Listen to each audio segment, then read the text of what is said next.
Hello and welcome. This book is pretty wild. I just got done reading it here and I want to get my thoughts out of my head while they're still fresh. There's three stories inside this thing. Cover's great. Apparently it's a Boris Vallejo cover. Totally cool. And I had no idea. I've never heard of this before now. I got this out of the 75-cent bin at Graham Crackers on a Wednesday, so it was free to me. So I went into this with no expectations. I did notice here in the indicia that the company Dark Visions Publishing is actually headquartered in Knoxville. I wonder if they still exist. I don't know.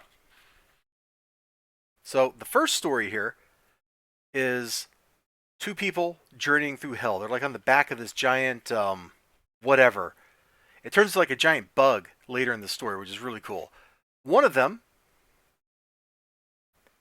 you can see the silhouette here, is Lord Paradox, who's some kind of eternal, immortal being.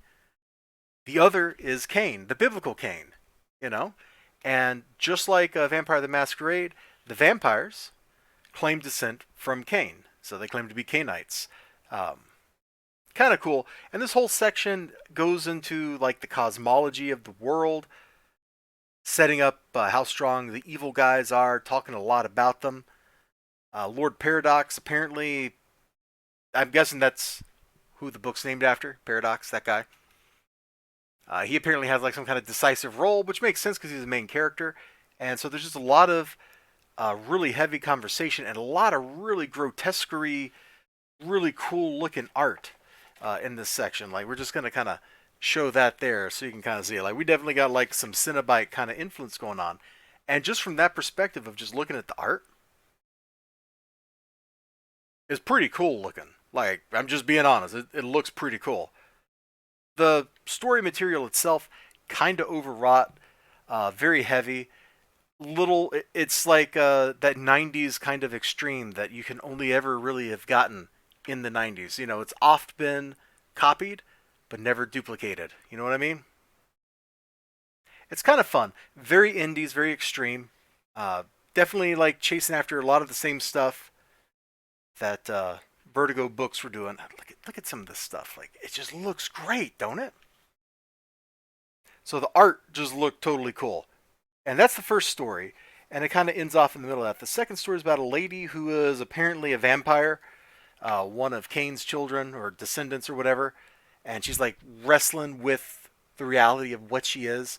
And this whole story is basically her reminiscing, thinking about the past, using the past as a determination to keep herself from becoming a monster as she goes forward in life. And it's actually really well written. This was a lighter read than the first one. There's some slightly naughty stuff on the previous couple of pages, which is why I kind of jumped into the middle. Plus, come on, that bat looks dope up there. I really like this page. It's a little unusual the way it's structured, but it works. It absolutely works. And it was interesting and fun. And then that's over. It's really short. And then we get to this thing where we have this dude named The Fever, and he's trying to kill this guy and this cop. And this whole thing is just, I don't even know what was going on. The first like page of this is I think a recap from issue 1 or something, and there's like combat nuns, this guy named The Fever, these two guys, one of which is a cop, but I'm not really sure which one is which. The other guy, that might be the cop, and that might be the other guy. The other guy like casts spells or something, and I'm not really sure what The Fever is. He seems to be like tight, like this. I guess all these stories tie together, so that would kind of imply that this Fever dude has to be related somehow to the stuff from the first chapter. And they drop the name Abaddon a couple of times, so maybe he's related to all that. I'm not really sure. Is wild. That's all I know, man. It's absolutely wild. It doesn't make any sense. It's like I'm reading one of Glenn Danzig's books, where it's just kind of like I have lost complete track of any semblance of what's going on here. And I'm just kind of along for the ride because it is a wild, crazy train. Oh, let's show the back cover too. Show the back cover because the back cover is pretty cool. So my final thought about this book is, if you get it for free, it's a lot of fun. I don't know that I would have paid more than like $1 for this book though, which is wild because in 1994 dollars it was $2.95. That's a lot of money. That's like $10 today. That's crazy. Comic book prices in the 90's were absolutely insane, man. Absolutely nuts. I had fun reading it. I don't know if it was actually good or not. I think I would actually need to read more of the story. You know, I don't know how many issues of this there were, if they even completed like the story that they were setting out to do. But I feel like I need to at least read issue number one to be able to judge issue number two because there's just a lot of crazy stuff going on. And of course, sometimes you like crazy stuff. Sometimes I like crazy stuff. Anyway, you all take care of yourselves. You have a great day, great night, great whatever you got going on. Hope to see you again next time. Until then, bye bye.